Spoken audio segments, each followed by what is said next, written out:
Timothy, get up, get up! Fight back. I will die for these animals if I must. But then, a scream pierced the Alaskan wilderness. Then silence. For 13 summers, Timothy Treadwell lived among grizzly bears in the untamed backcountry of Katmai National Park. He wasn't just a filmmaker or a wildlife enthusiast. He was a self-declared protector of the bears, a man who believed he could understand them, trust them, even live beside them. But in October 2003, during a season when the bears were hungriest and most unpredictable, something went terribly wrong. When park rangers arrived at Timothy's remote campsite, they found signs of a violent struggle, a torn tent, a video camera with its lens cap still on, and what remained of Timothy and his girlfriend, Amy Huguenard. What happened in those final, desperate moments? What did the audio recording reveal? And how did a man who devoted his life to protecting bears end up being killed by one? This is the horrifying true story of Timothy Treadwell and his girlfriend's final moments. If this is your first time on this channel, welcome. If you're passionate about real survival stories and gripping wildlife encounters, don't forget to like, subscribe, and share. Timothy Treadwell wasn't born into the wilderness. He found it. Born Timothy William Dexter in Long Island, New York, he was a former aspiring actor who reinvented himself in the wilds of Alaska. After a series of personal struggles, including addiction and drifting in and out of purpose, he found what he described as his calling, living among grizzly bears.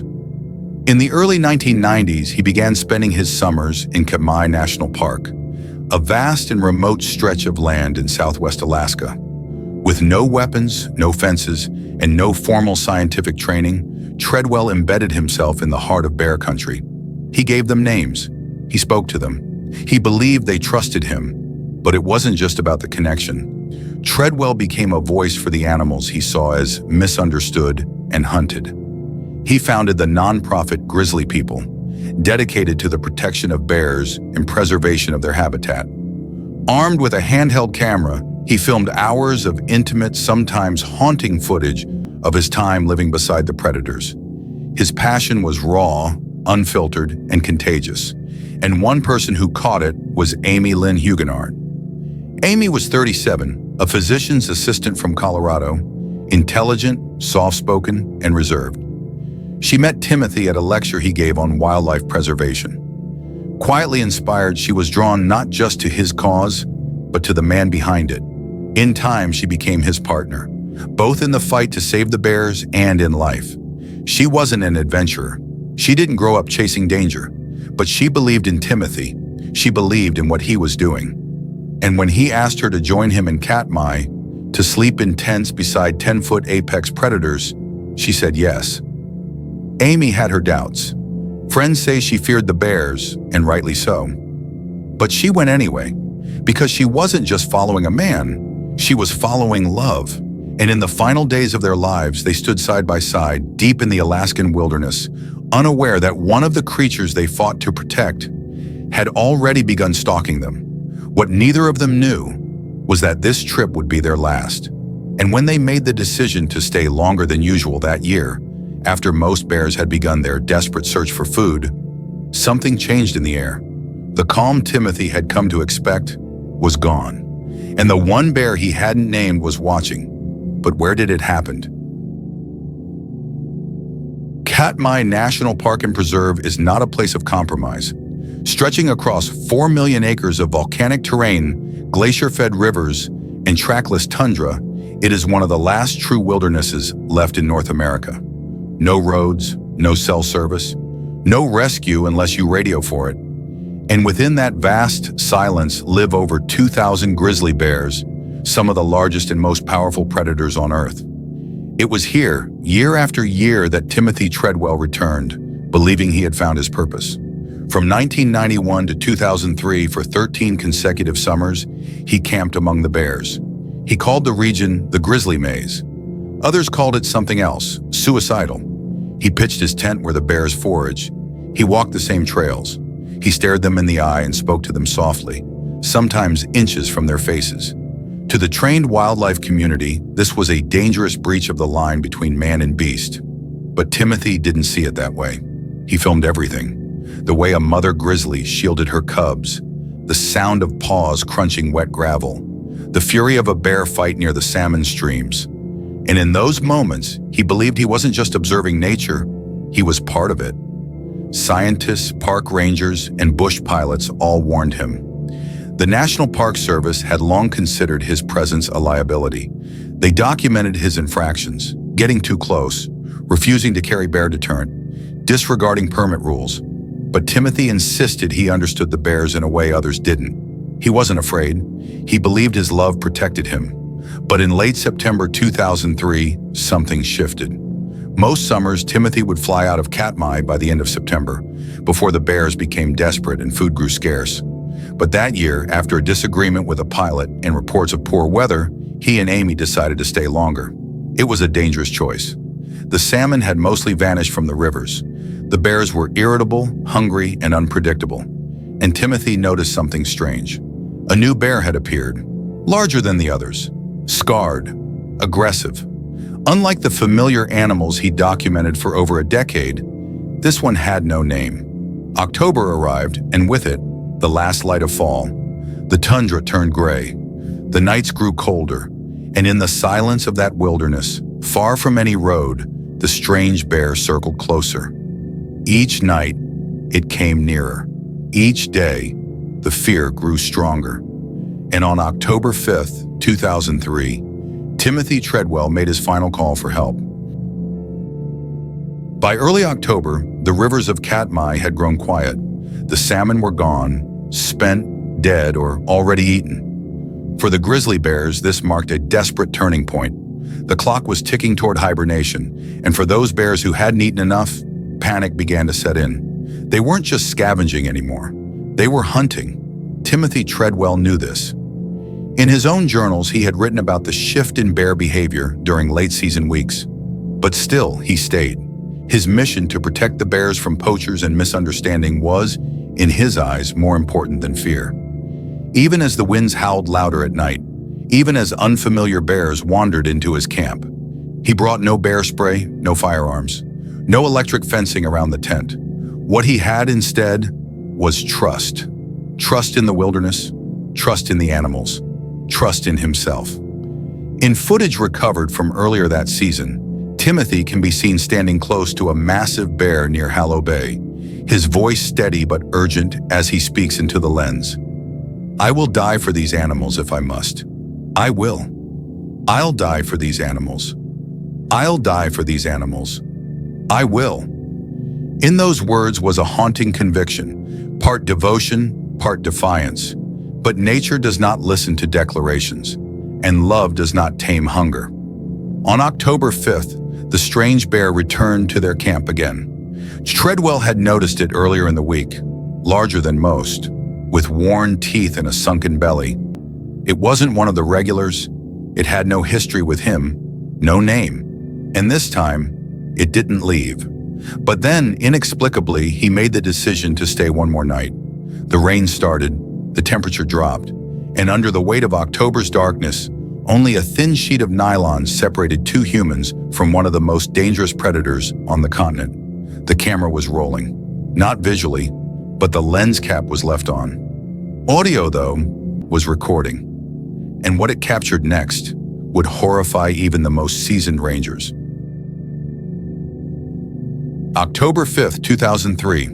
The skies over Katmai were bruised with cloud, and the wind carried a sharp edge. Rain had begun to fall, cold and steady, soaking the canvas walls of Timothy Treadwell and Amy Huguenard's tent. The bears, usually active by day, were now prowling after dark, driven not by instinct, but by hunger. The season of foraging was over. The season of desperation had begun. At 12:53 p.m., Timothy placed a satellite phone call to Willie Fulton, the bush pilot scheduled to retrieve them the next day. He sounded unsettled. Treadwell spoke of a new bear, one that had been circling the campsite. He didn't recognize it.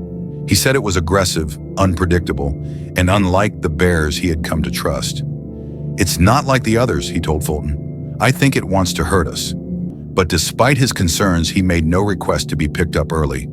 There was no evacuation plan, no further contact, just a voice half drowned in static, signing off for the night.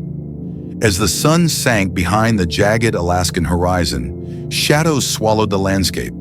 Treadwell and Huguenard were left alone in the damp and silent dark. Their tent, positioned deep in a bare corridor known as the Grizzly Maze, sat exposed in a clearing just yards from the brush.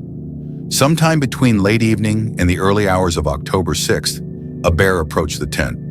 It was a large male grizzly, unknown to Timothy's catalog, one he had never filmed. Rangers later estimated it weighed over 1,000 pounds. In the months to come, it would be listed as Bear 141. Inside the tent, the camera was switched on. The lens cap remained in place, but the microphone was live. The recording began abruptly with growling, heavy breathing, snapping twigs, then chaos. Timothy's voice rose above the wind, shouting at the bear to leave. His tone was sharp, panicked. "Get out of here! Go on, get!" Then a new sound, wet and violent. A struggle, rustling, screams. Amy's voice followed, trembling and terrified. "Timothy, play dead! Play dead!" But the bear wasn't bluffing. It had already launched its attack. The tent rustled violently. Fabric tore. Amy cried out again. "Fight back! Timothy, fight!" Then her screams turned shrill, rising, desperate, hopeless.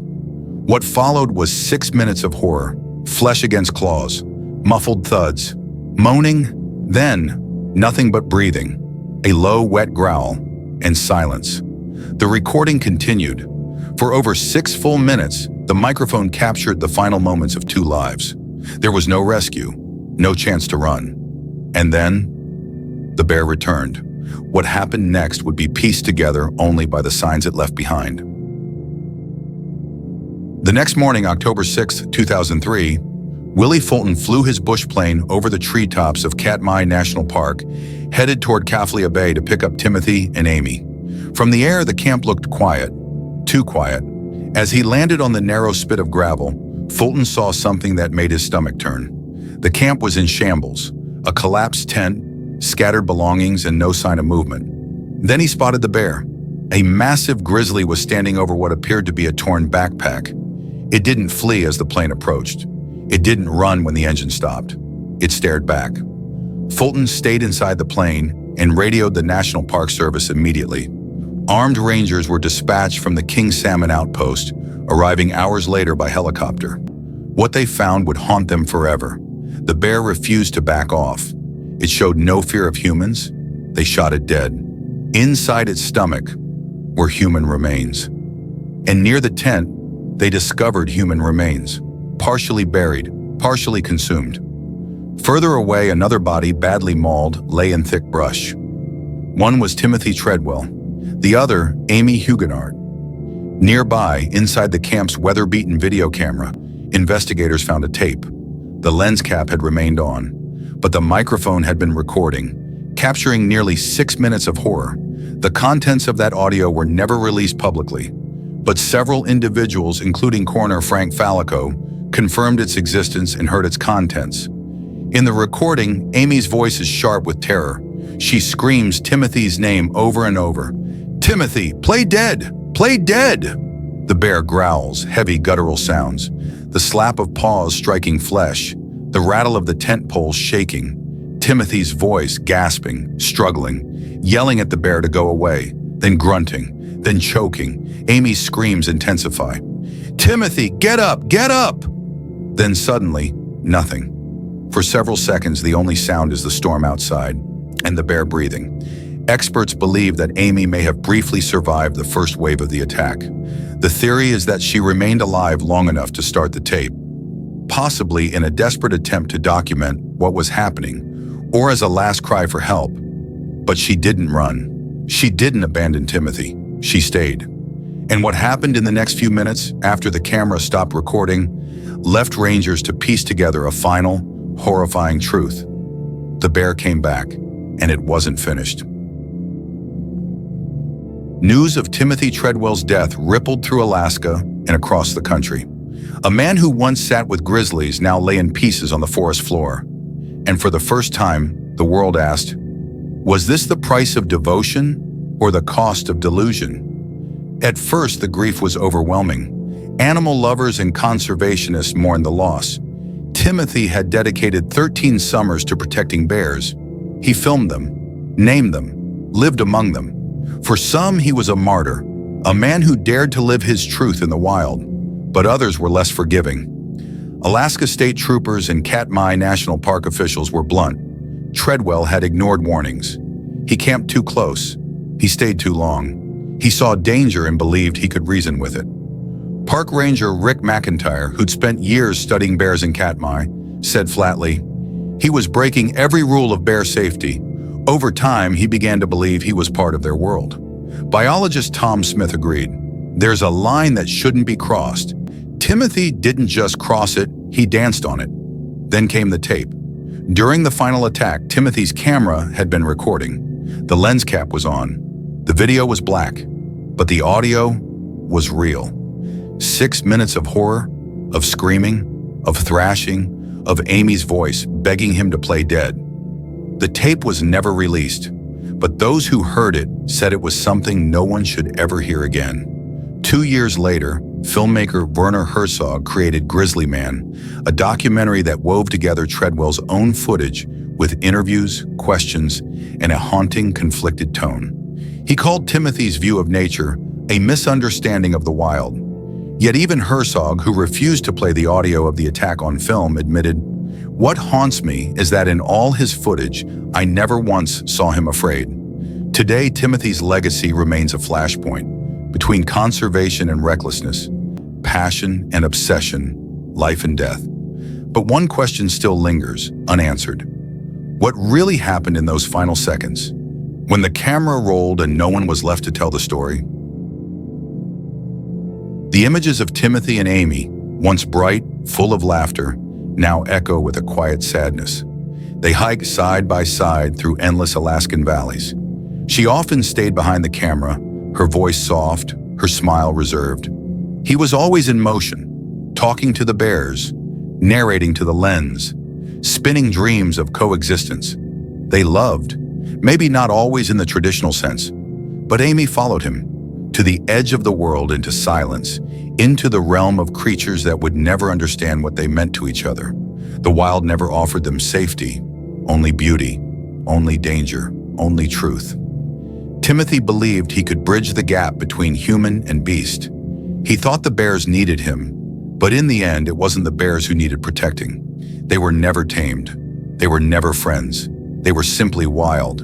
And Amy, she followed him into the wilderness and never came back. I dedicate this video in honor of the memory of Timothy Treadwell and Amy Huguenard. Let their story remind us, the wild is not ours to control, only to respect. If this story moved you, if it made you feel something, don't forget to like this video. Subscribe to the channel for more real-life survival and wildlife stories that deserve to be remembered. Turn on the notification bell so you never miss an upload. And if you know someone who needs to hear this, someone who loves nature, or someone who walks too close to the edge, share this video with them. Let's keep the conversation going.